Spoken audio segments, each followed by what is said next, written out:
અમદાવાદના સાણંદ જીઆઈડીસી ખાતે પર્યાવરણના જતનના ઉમદા ઉદ્દેશ્ય સાથે સાણંદ ઇન્ડસ્ટ્રીઝ એસોસિએશન અને ઇંગસોલ રેન્ડ દ્વારા વૃક્ષારોપણ કાર્યક્રમ યોજાયો। કેન્દ્રીય ગૃહમંત્રી અને ગાંધીનગરના સાંસદ અમિત શાહના સંકલ્પ હેઠળ તેમના મત વિસ્તારમાં વૃક્ષારોપણ કરવામાં આવ્યું હતું। આ અભિયાન હેઠળ આજે એક સાથે 30,000 રોપા વાવવાનું લક્ષ્યાંક રાખવામાં આવ્યું છે કે જેનું કામ આજે મોડી રાત સુધીમાં પૂર્ણ કરી દેવામાં આવશે। જીઆઈડીસીના ઇકો પાર્ક ખાતે આયોજિત આ કાર્યક્રમમાં ગુજરાત પ્રદૂષણ નિયંત્રણ બોર્ડના ચેરમેન વાડીલાલ ઇન્ડસ્ટ્રીઝના રાજેશ ગાંધી અને ઇંગરસોલ રેન્ડના મેનેજિંગ ડિરેક્ટર પણ ઉપસ્થિત રહ્યા હતા।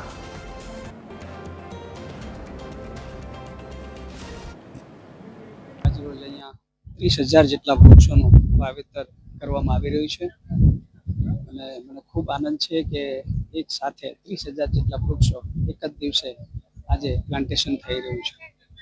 હું આ તબક્કે સાણંદ જીઆઈડીસી ઇન્ડસ્ટ્રીયલ એસોસિએશન છે એને અભિનંદન આપું છું અને શુભેચ્છા આપું છું કે હજુ પણ ભવિષ્યમાં આવા ને આવા વધારે ને વધારે સારું પ્લાન્ટેશન થાય અને આપણું જે પર્યાવરણ છે એનું જતન થાય એના માટે ફરીથી શુભેચ્છા આપું છું।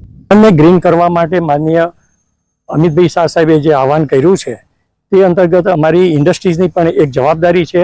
એ ઇન્ડસ્ટ્રીઝ પોતાની જવાબદારી સમજીને અત્રે તમામ જેટલો ખુલ્લો એરિયા છે તેને ગ્રીન કરવા માટેનો એક પ્રયાસ કરી રહી છે અને આજના દિવસે જે આ વૃક્ષો વાવવાનો કાર્યક્રમ હતો તેનાથી પણ અમારી ઇન્ડસ્ટ્રીને ખૂબ મોટિવેશન મળ્યું છે અને આ કાર્ય સદંતર નિરંતર ચાલુ રહેશે।